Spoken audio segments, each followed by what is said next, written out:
did do this swing. It'd be semi-nice. I don't know if anybody went there. You know me, you may not know me, you may know me, I don't know. I used to have a DJ business as well, which is 10 years ago, 10, 12, because I'm 72. So, you don't look 72. No. okay, good. Well done. I'm taking, all right? I'm taking, you got no chance. So, with that, I'll hand over to you. I'll stop the feedback. Hey! Thank you. Thanks, Diana. Oh my God. Yeah. Diana is my only success on Bumble or any other dating platform. And we're not dating, we're not at all. Because I've disappointed myself completely by being straight. I tried really hard not to be because, let's face it, men. But no, I can't help it. I'm just straight. I do, however, have a selection of daughters, and one is bi, and one is lesbian, and the other one is 14, so we don't know what flavour she is. But she did say to me, Mum, did you want me to be straight? And I was like, yeah. And she went, really? You want me to be straight? And I was like, yeah. And she said, why? I said, because I like collecting things and I want the full set. But no, she's got a girlfriend. Damn it. So close. Anyway. Yeah, so I'm perhaps not the most logical comedian for a lesbian night, since I sort of sleep with the enemy, as it were. But not all of them. I am selective. Sort of. There's not a lot. It's slim pickings out there for blokes. I don't know how many of you have tried, but there have been some disasters. But before we get into that, I'll tell you a little bit about myself. I am Ava Doug Ostermeyer. There's only one of me on the planet. Nobody else wants that name. I should know. I married it and then I sacked him. Yes. I'm single again. I'm a widow. I hope. If it's all gone to plan. Might be needing an alibi later. Got me? Yeah, she's got me. That's cool. No, I'm kidding. That man has more lives than a cat. It's not for lack of trying. I have missed him. But I'm working on my game. I reckon sometime I'm going to get him. Yeah. He's got a new girl. It's alright. I'm nicer, prettier, funnier. I swear I am. He's on a health drive. He wants to get slim for his new love. I know. He's got a goal weight and everything. I'll give him a goal weight. 7 pounds, including the urn. Anyway. And it's not like I haven't, moved on. I have totally moved on. I've had dates. I tried all the apps. I don't know. Who's tried the apps? You guys tried the apps? Yeah. Did you try them all? I tried OkCupid, Hinge, Bumble, Tinder. Don't do that one. Plenty of Fish. Don't do that one. Airbnb. Yeah, to be fair, the host was surprised. I gave him a good review though. I don't now, but I used to have a day job as an NHS manager. I know, we're the enemy. Do you remember when it was Thursdays, you guys used to stand outside and clap for us? I mean, we didn't know because we were at work, obviously, but it's a nice gesture. And these days, people have gone off NHS staff. I think it's just boring seeing us all in the queue for the food bank. So, we've had to kind of diversify a little bit. And we learned a lot during COVID, didn't we? I mean, COVID was such a weird time. It was so strange, thinking that we were living through something that's going to be reported as part of history. Like, kids are going to learn this and be bored about it. And they're never going to know the struggle. Like, we learned about the Second World War and how they had to ration sugar and butter. And in 20 years' time, people are going to say, toilet rolls. That's what they were fighting, toilet rolls. They couldn't get toilet rolls. But the panic! Oh my God, I don't want to panic also don't want to not have toilet rolls. You know what I mean? And we learned all of that, but I personally, as a health professional, learned more about humans. And the biggest thing I learned is that straight men don't like it when you put things in their throat. They don't like it. They don't like it. And in fact, I have a straight male friend. Shut up, I do. And this guy said to me, Ava, I had to have a COVID test. And I was like, what? COVID test? He went, yeah. I said, how did that go for you? And he went, no, it was horrible. I said, it was horrible? He said, yeah. She put the thing down my throat. And then she... I'm sorry, I can't. When I wanted her to take it out, she wouldn't. I was like, oh. Welcome to my world. I mean, I get it, because I'm a straight woman who is dating and in her 50s. So, you know, I have to give a lot of head. Otherwise, I don't get a free meal. You know, that's how it works in the straight dating world. I don't know if it's the same for ladies, but in the straight, the rules were written when I was a child. You know, you tell him where you live, and he comes to get you when you drive somewhere, and then he pays for your meal. And, you know, if you've met him more than 3 times, you've got to put out. Right? No? See, I told you I was not gay. Anyway, you know, I mean, do you want to hear about some of the disasters? No. Well, that's okay, because this is non-consensual comedy. Like, I can say what I like. You know? There was this one guy I met, and I like to give them names, all of these guys I've dated. I mean, like Tony. There was Tony, he was really short, so I called him Shetland Tony. Anyway, it turns out he's married. Oh, God, Shetland Tony's got hair. And she's got no sense of humour. You know, some people, they're just so intolerant, you know, and she didn't like me. And, you know, if you can't get on with his family, where do you go from there, you know? So Shetland Tony had to go. There was the other guy, Farty Legs guy. Yeah, he phoned me up just before the date, and he said, Ava, do you mind dating someone disabled? And I was like, clearly not.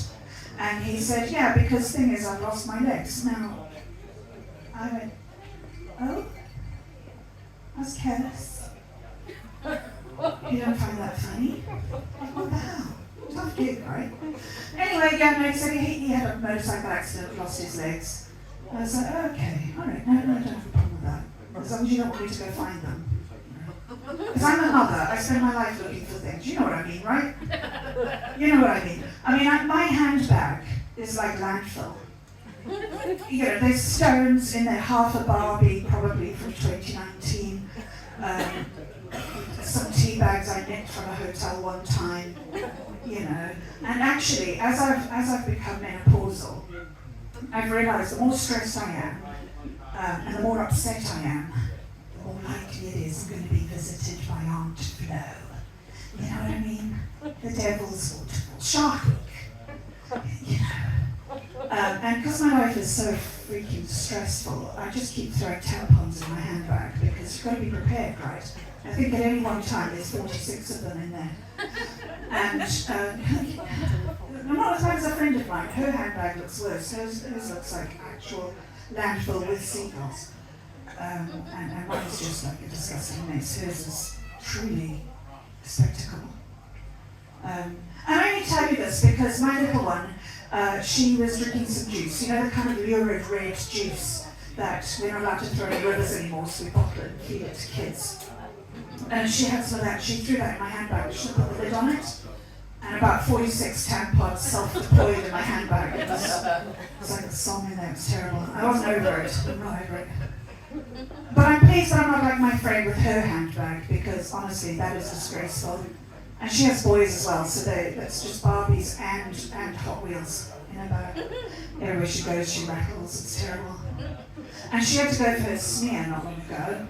Bless her. And by the way, most of my stories are true, because I wouldn't like humiliate myself by telling you this stuff that never actually happened. But this one isn't me who was humiliated. This was my friend. She had to go for her smear. And that's always That's an experience we like to avoid, isn't it? But, you know, we've got to be sensible, we've got to take care of our bodies. So she was going to do her smear. And she turned up with a GP appointment. They still actually, you can still get them. You can still go for a GP appointment, apparently. Some people do. And we've been doing it all wrong, haven't we? If we want defence in this country, we should not be spending money on young men and turning them into soldiers. All we need to do is hire GP receptionists. Yeah? Can you imagine if they're trying to invade us? They go, hello. Hi, I'd like to invade the UK today. They go, did you go on the portal at 7:30 this morning to book a slot? No. Well, I'm sorry, we're full today. We can't be invaded today. Let's try again tomorrow. It would be perfect. But anyway, so she went to a GP appointment. She had an actual GP appointment. She turned up with the appointed hour. She thought, oh, better freshen the downstairs, do the obligatory tinkle. You know how it is. So she went and she tinkled, and then, you know the moment when you realise there's no tissue? That is the moment she had. She's like, oh no. Because it's amazing, isn't it? We'll walk into Tesco with no thought for the fact that our hair's stuck everywhere. But if you've got to go and open your legs for a GP, you want to know it's tidy. You know, you don't want to be judged. So she was like, oh my God. So she was digging through her landfill handbag. She found an old tissue at the bottom under a half-eaten Oreo. And did the best she could to tidy up, did the paperwork. You know, got the dew off the lily. Anyway. And then she thought, right, she could hear her name being called as well. She's like, oh my God, I've actually got an appointment, I'm going to miss it because there's dew on Lily. But anyway, she was fine. She dashed through, knickers up. She thought, I have got this together. I am doing this. I am a successful woman about to have a serious health check. And she laid on the bed as you do. I don't know about your GP, but my GP, they like to put a poster on the ceiling so you can stare at it and, I don't know, like count the cats or find where's Wally or whatever. In my GP surgery, they've got the 10 Commandments. I don't know what they're trying to tell me. It seems a weird choice. But, you know, I was like, fair, well, I haven't killed anybody, but other than that, my life is on a downward trajectory.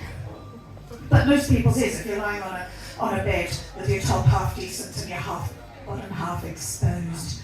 Doesn't feel right, does it? So she was lying there, and her legs were in the appropriate position.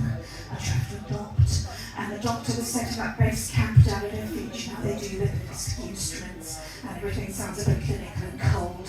And you're lying there thinking, why, my girl? You know. And then she said, the doctor's face got an expression on it of bewilderment. Now, you know when you see a medical professional, there's stuff you want to see on their face. Confidence, pleasantness, a nice attitude. You don't, well, maybe the worst thing to see on your doctor's face if he's looking at your lady garden, it would be disgust. No one would want disgust. But bewildered is a close second. And he reached for a pair of forceps, and she's like, oh, that's not a process I want to go through, is it? And then he fished out of her hoo-ha a postage stamp. Wouldn't you want to die? And I think you'll agree with me, that is an absolutely egregious waste of a postage stamp. I was telling my other friend this, and she said, she wasted a postage stamp. I was like, yeah, I know, right? And she said, do you know what those things cost? I was like, actually, I have no idea. And she said, they cost so much, you might as well take it yourself. I was like, really? Well, I've got a letter, I've got to get to London. Are you going to take it for me? Because a postage stamp seems like a bit of a bargain to me, even if it's £1. Even if it's £1, you can't get to London for £1, can you? And you've got to, you're going to have to give a lot of head for that. No. Sorry, I scared myself for a minute. So yeah, she said, no, do you know what they cost? I was like, I don't know. And she said, you might as well take it there yourself. So I said, well, will you take my letter to London for me then? And she went, God, no, I don't go to London anymore. I said, why? She goes, because, did you know, somebody gets stabbed in London every 60 seconds. I was like, wow, poor guy. Like, why doesn't he leave? Anyway, she didn't understand. I was worried for him. I was. So anyway, that's smears. Let's forget about those now. None of us want them, do we? my chap, my fellow, my on again, is he my boyfriend, God knows. He said to me that he's got his prostate checked and I'm supposed to feel sorry for him. And I was like, and I said, I'm sorry lady, I didn't speak with my mouth full. Anyway, right, so back to Farty Legs guy. So he asked me out, he came to my house because do we tell them where we live? No. Do I tell? Yes, I tell them where I live. Because I was married 30 years. 30 years, I know. I was a baby. And then I was loosed onto the dating market. I had no idea what I was doing. And people knew that. Men knew I was an innocent. The moment they said eyes on me, they're like, this is gonna be bad. And I had no idea. None whatsoever. This one time, a man said to me, would you like me to come and get you in my BMW or my van? And I said, because I'm not a material girl. I'm not snobby. I said, whichever you want. You come and get me in whichever of your cars you want to get me in. Well, guess what? He got me for the date. We were supposed to go to a nice pub in Dorking. Anybody ever been to Dorking? It's stunning, lovely. And we're driving and I'm thinking, this is taking a long time. I didn't live far from Dorking, but we're at the top of a mountain, which is unexpected because it's a flat road from where I live to Dorking. But we've gone up a hill.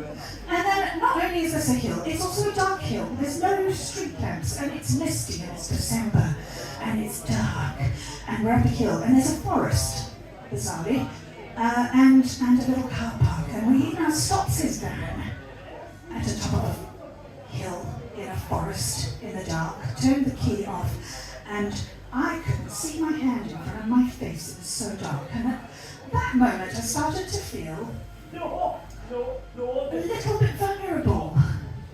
See, I'm on top of a hill, I think, God knows, with a man I've never met. And he says to me, I've got something to show you. I was like, oh, I've fallen for that trick before. And he came and he opened my door and he said, come, I want to show you this. I was like, okay. So I jump out the van as much as someone like me can jump, which is not a lot. Sort of slid ungracefully out the van, more like. And he opened the back of his van. Guess what was there? You know what was there, right? A bed. And shackles. Shackles! I've known him for 30 minutes. And he wants me to put on handcuffs. I was like, no, I'm a born victim, but not even I'm that stupid. Jesus Christ, I mainly just wanted to drink. And he was nice about it afterwards, but I was horrified. I went home, I showed my daughter. My daughter was like, I'm calling the cops. Give me his name, give me his. I just handed my phone over. And she's leaping through, she was like, Mother. I said, yes, daughter. She said, you totally consented to that. But it all went over my head. I had no idea. I'm an idiot, I told you. Anyway, back to Farty Legs guy. The story takes a while, by the way. So, he's disabled. He's got no legs. Right? And this is the only thing he told me about himself. His profile photo was not bad.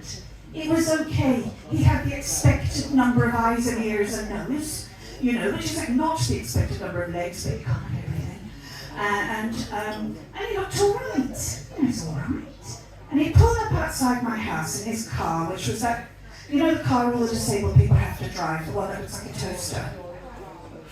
Yeah, that one. And it was listing like the Queen Mary with a hole in the hull. I was like, oh, that's discouraging. Anyway, I opened the door, and that car was so full of human. So full of human. I didn't know where I was going to fit in there. Like the entire toaster was full of wet dough. You know? I was like, oh my God. Anyway, so I got in the car and had to move aside some of his internal organs so I could put the seatbelt on. And he looks at me and says, oh, it's so nice to meet you. And I was like, yes. Because I don't like to lie. But you don't want to be mean, do you? I mean, 10 minutes before, this guy phoned me to verify he was on his way. And I had said, he said, you know, I'm just worried you're not going to like me or how I look. And I was like, it's okay. It's what's inside that counts, right? I just didn't think it would be so far inside. You know, this was a lot of human.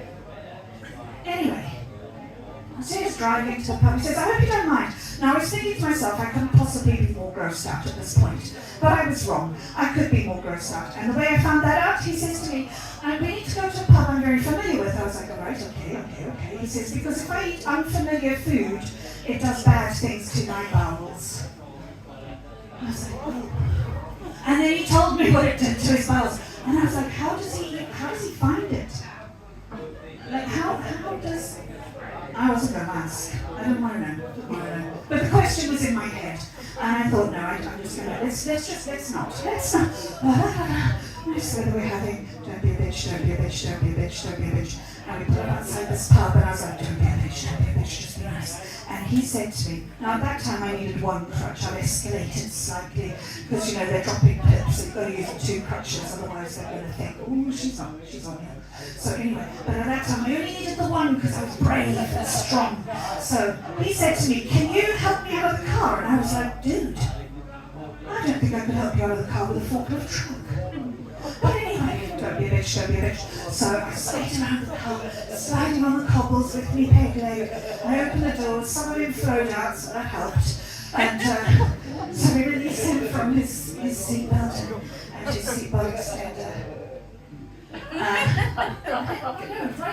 And I lever him to his feet, and he's there on his false legs, and I'm there with my crutch, and he's got my elbow, and I'm thinking we are messing with the average number of legs per couple, because I got 3, and he's got none. And anyway, that was the best thing about that date, because then we shuffled down towards the pub, and every time those feet hit the ground, his legs emitted a wet fart noise. And if there's something I've learned about life, it is that not even disabled people are allowed to laugh at disabled people. We're not allowed, it's the rules. So, I nearly had a stroke trying not to laugh, and I was like snorting to myself. And I was imagining that this is really, because I was thinking, of the pair of us, I can't be the one that's disgusting. And anyway, we got to the light outside the pub, and he looked down at me because he said he got a couple of extra inches when they gave him his false legs, and I was hoping for other inches, but to be fair, would it have made a difference? God knows, he hasn't seen that thing in years. I mean, how does he wash it? Anyway, that's an important question. But I didn't ask him. I didn't want to know. But there we are, and he looked down at me, and for the first time, I saw him. And it turns out I can get past my legs. I can also get past horribly obese. What I cannot get past is he had 3 teeth. And he went, oh, yes, a kiss. Oh. No, I'm out. And then, because I have a system with my daughter, that if I don't give her a text within a certain amount of time, she phones me and tells me there's a dire emergency and I must come home now. And she phoned me and said, Mother, and I said, yes, daughter. She says, the goldfish has drowned. Now, usually she picks up something plausible, but on this occasion she thought it was amusing.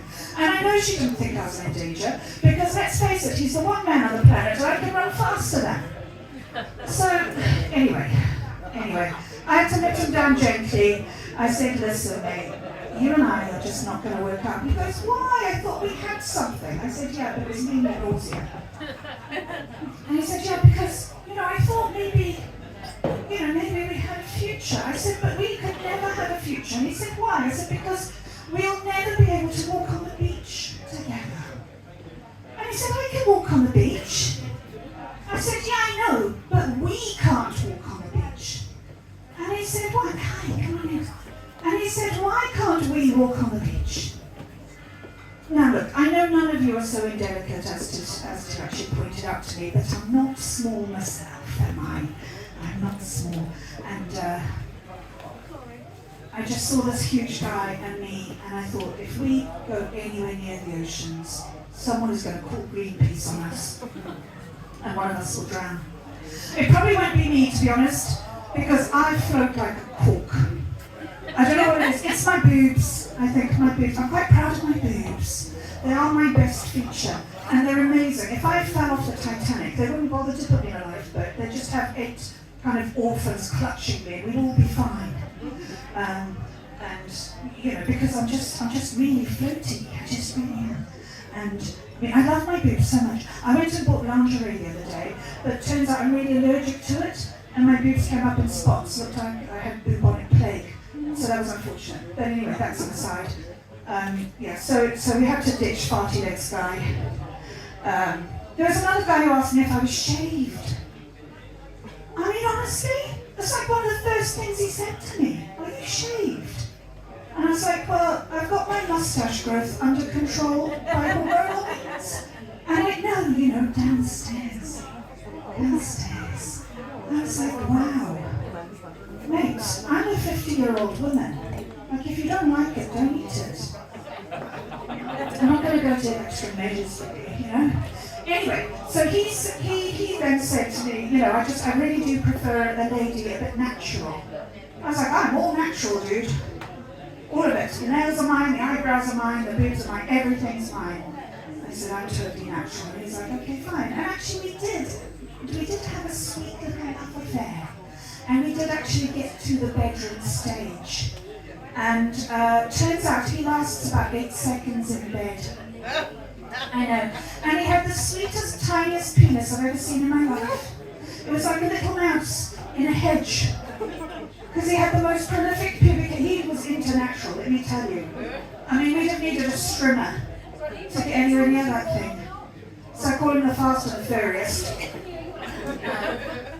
Yeah, that was an adventure. And of course, it's difficult to date when you have kids, isn't it? And I love my girls, I love them so much. And I'm trying to be a gentle mother.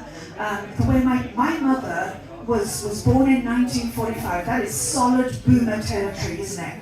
Solid boomer territory. She believed, spare the rod, don't be ridiculous. Don't spare the rod. Forget the rest of that. Just beat the kid. If you can catch it, you should hit it. And honestly, I mean, the difference between my parents and me is so stark. I mean, I don't know if you've noticed, like, I'm not Welsh. I absolutely love living in Swansea, but I'm not Welsh. Did you notice? Where do you think I'm from? South Africa. Close. I'm not South African, but I was born in Zimbabwe. Yeah. When I was dating Shetland Tony, he said, he's called that because he's short. When I was dating Shetland Tony, he said to me, so where are you from? And I said, I was born in Zimbabwe. He goes, oh wow, which part? I was like, all of me? I didn't know you could get a baby by deposits. But I'm not a bloke, so anyway, moving on. Where was I? Oh yeah, my mom. My mom, who did love her kids in a sort of abstract kind of way. I think we're all kind of alive because contraceptive wasn't easily available. I truly do think that. And I was one of 5, so they had a lot of contraceptive failures. In fact, my mother once said, oh, my friend gets pregnant at the drop of a hat. And I was like, Mum, I don't think it's the hat that she's dropping. But anyway. Are we good? Are we okay? Do we need a minute, ladies? Ladies, sort your shit out. Do we need a minute? Are we okay? I'm shopping. Alcohol. Do we want a break? We're dry. No, we're just dry. You're dry. You're drier. You know what has been said? That has been said. You know when I said Tinder, I wasn't referring to a website. Yeah, in fact, I decided that I was going to face my menopause with grace and dignity. I don't know why, I never had any before. But I thought I could get some at my age, you know. And the doctor said to me, you know, it's okay, you'll be alright. This time will pass, and you can have your dignity, it'll be okay. I was like, okay, good. He said, you know, you just need projects and hobbies and to drink a lot of water. And I was like, oh, okay. Because that's what they say to all the women, isn't it? Lose weight, drink a lot of water, I think you're being hysterical. Anyway, turns out I was lying, but that was bad. And then I decided, okay, what I need is a project, a creative project. So I decided to write a book on dry vaginal skin. And the publisher wouldn't accept it because they said I should have used paper. Did the pages stick together? No. No, the pages did not stick together. No, that's not how it works. I can draw you a picture. Yeah, but I'm going to use dry vaginal skin. Anybody? Yeah. So where was I? I can't remember that. Oh yeah, my mum. I do remember my mum, I swear. She was a little standoffish, I would say. You know, in Britain, you hear about mothers who say to their children at the beginning of the school holidays, they say to them, right, you're going to leave the house at 9 in the morning and you're going to go out to play. And when you see the streetlights come on, you come home. Did your parents ever do that? Yes. My mother did that in Africa. In Africa, there are trees that will digest you when you touch them. Everything is trying to kill you, and can. The one time, my brother and sister and I found a spider in the garden. And my sister had been on a school trip to a museum, and she was very charmed by this. And she decided we were going to make a fossil. So we caught the spider and we put him in a plastic bucket, which is obviously essential for fossil making. And I was 6, what do I know? Right, so we put the spider in a bucket, and it was a baboon spider. Has anybody ever seen a baboon spider? It's like a tarantula, but angry. And they hiss and they stand up on their back legs, but not in buckets. And certainly not when you put clay on them. And we put a lot of clay on this course, but I should be reported, honestly. I'm horrible. I'm going to hell. But I was going to hell for laughing at Fighting Eggs, guys, so we might as well make it worth it. Anyway, so we put clay on the spider, and we put more clay on, and we put a brick on that, and we put a bit more clay on and some more bricks. Because there needs to be pressure to make a fossil pressure. We got the basics, you know what I mean?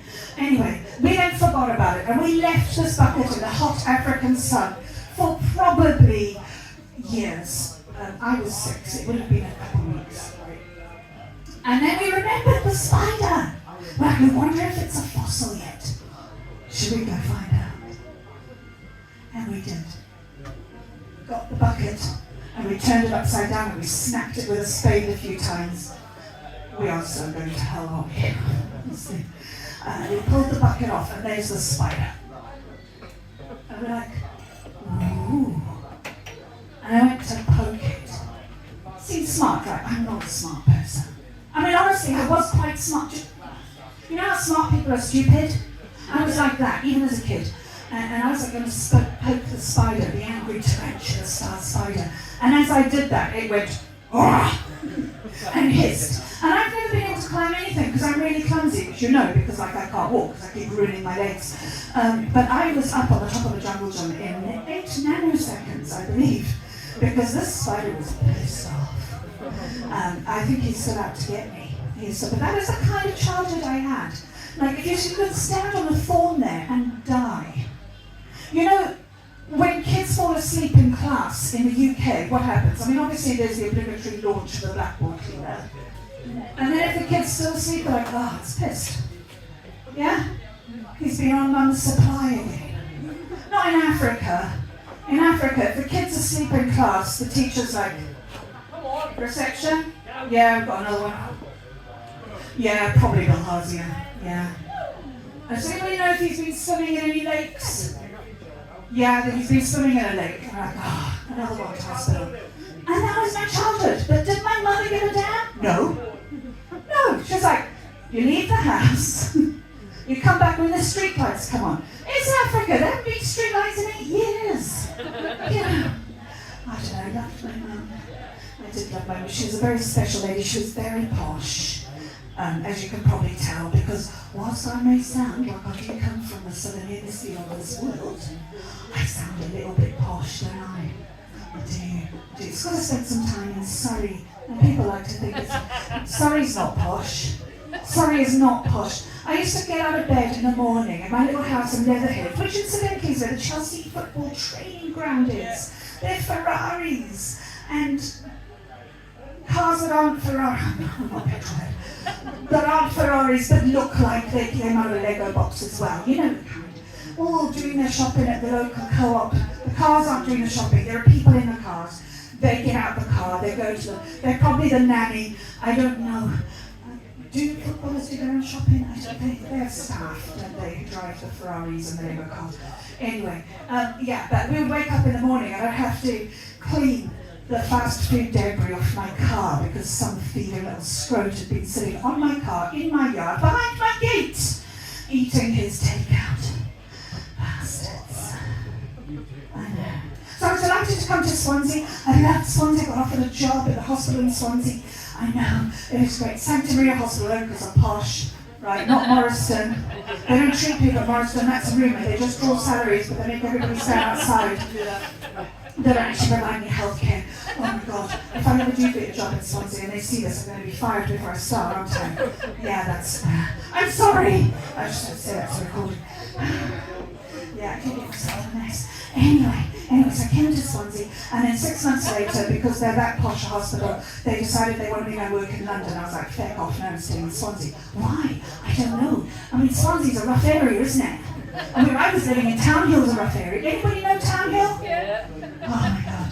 Does anybody live in Town Hill? No. No one admits to living in Town Hill. The only time you ever say that you live in Town Hill is if you moved there from Penlan. It's the only time it's acceptable. And anyway, so, Diana's from Penlan, don't mess with her. Don't mess with her, okay? She grew up, she cut her teeth on. I'm not saying I'm scared now. Right, so yes, I was driving home to my house in Town Hill one day, and I saw the most Town Hill thing I've ever seen in my life, because as I drove up to my house, there was a fox in the middle of the road, and it was 4:20 in the afternoon, and this fox is in the middle. He doesn't know it's not night time, he doesn't know he's nocturnal. He was stoned out of his head. I mean, honestly, Town Hill, the place where I lived, the fire service used to come and set the houses on fire so they could get a free high. And there's this poor fox in the middle of the road, and I thought that is the most Town Hill thing I've ever seen in my life. But it wasn't, because then 6 cats came and beat him up. I was like, no, that is the most Town Hill thing I've ever seen in my life. But it wasn't, because then about 8 seagulls came and beat the cats up. I thought, no, that is the most Town Hill thing I've ever seen in my life. But it wasn't. Because when I went home, I was trying to paint my walls, which I had the door open, and about 27 kids in the house. One of them was mine, I didn't know which one by that stage. Because I'd been breathing the Town Hill air, stoned as anything, almost as bad as a fox. Anyway, so I was painting my house, and this one little kid came up, and he picked up my mobile phone and headed off out the door with it. I was like, oi! And he comes back, he goes, yeah. I said, hand the phone over. He goes, I'll need it. And I said, why? He says, I need to make a call. I said, no, I would have let you use my phone, but you have to ask. You can't just take my phone. He's like, fine, fuck you. I was like, how old are you? He goes, 6, fuck you. I was like, I suppose I got a flighty, really. Anyway, he didn't stab me, so, I was grateful. Anyway, then he nicked another kid's phone, and he was running out the door, and the other kid's like, oi, give me my phone. He goes, I need to make a call. He goes, who are you going to call? He says, I'm going to call your dad. He goes, you can't call my dad, he's in prison. I thought that was the most terrible thing I've ever seen. But it wasn't. Because the other kid turns back and says, yes, I can, I know the code. I was like, yeah, this is where I live now.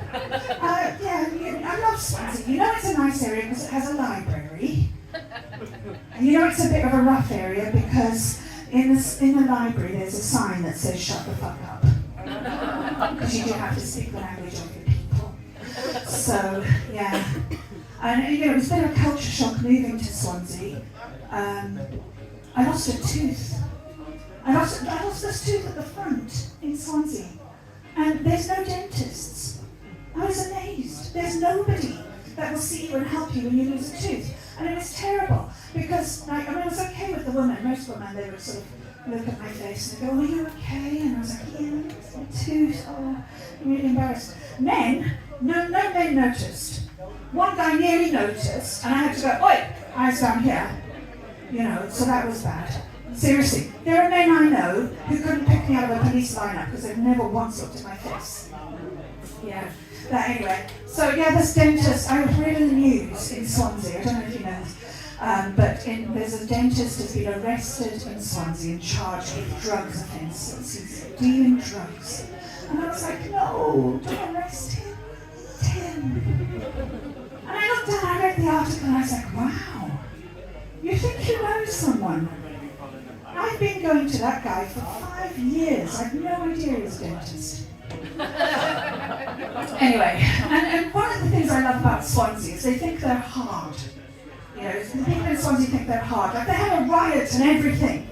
And the police came and they're like, oh no, we can't help the riots. We don't know what we're going to do. We're going to stand here by our vans. And a couple of the dads got together and thought, this has gone on far enough. And a bunch of dads went on and said, right, you lot go home. And they went, oh, okay, sorry, Dad. Sorry, Dad. And they went home. And that is literally in the public record of how that riot was stopped. It's hilarious. There was a big fight in the middle of Castle Square. You know the place they've got the big screen at a McDonald's because you need refreshments if you go and have a riot, don't you? And a couple of seagulls because you know they're the main. It's not the artillery. What are they? It's not artillery. What are archers? I can't remember. Air defence. Yeah, that's the seagulls, right? You just got to make sure you got one around the side. The pigeons, they're like a lower class. You can just feed them crumbs. But the seagulls, they want actual McDonald's. I just really need to know this. So anyway, there was a big fight in the middle of Swansea, and police came.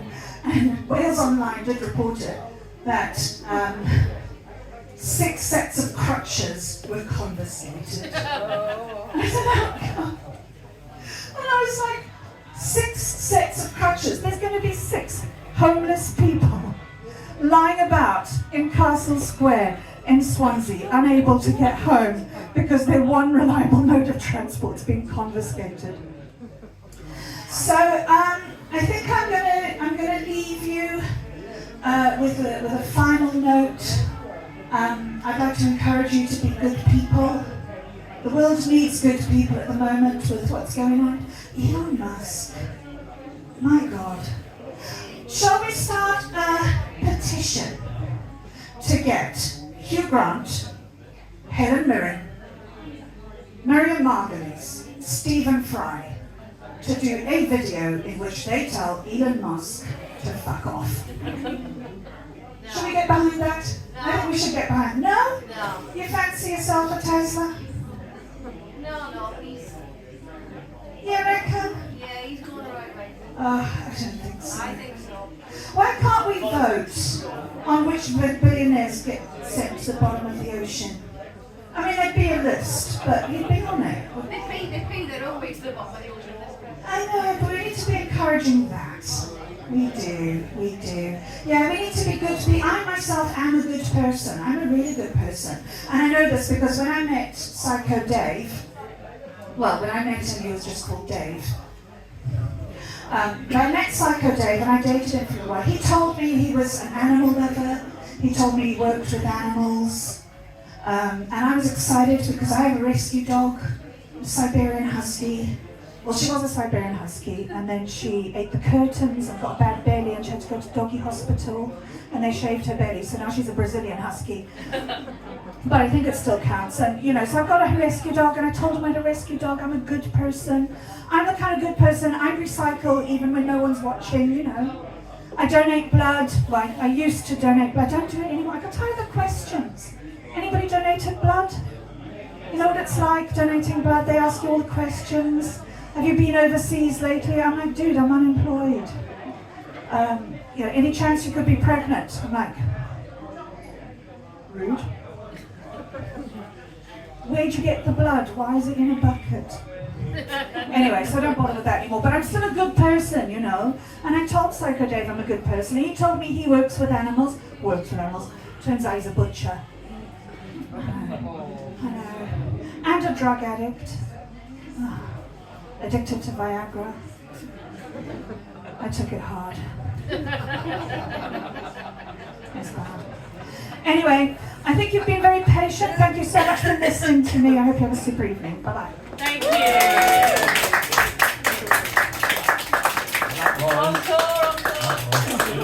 Eva Foster to me. She does runs with comedians, other comedians. I think she's got... How many comedians do you work with? About 40. 40 comedians. If you want to hire a comedian, this is the girl to go to. If you want to hire several comedians, this is the girl to go to. Thank you very much, Eva.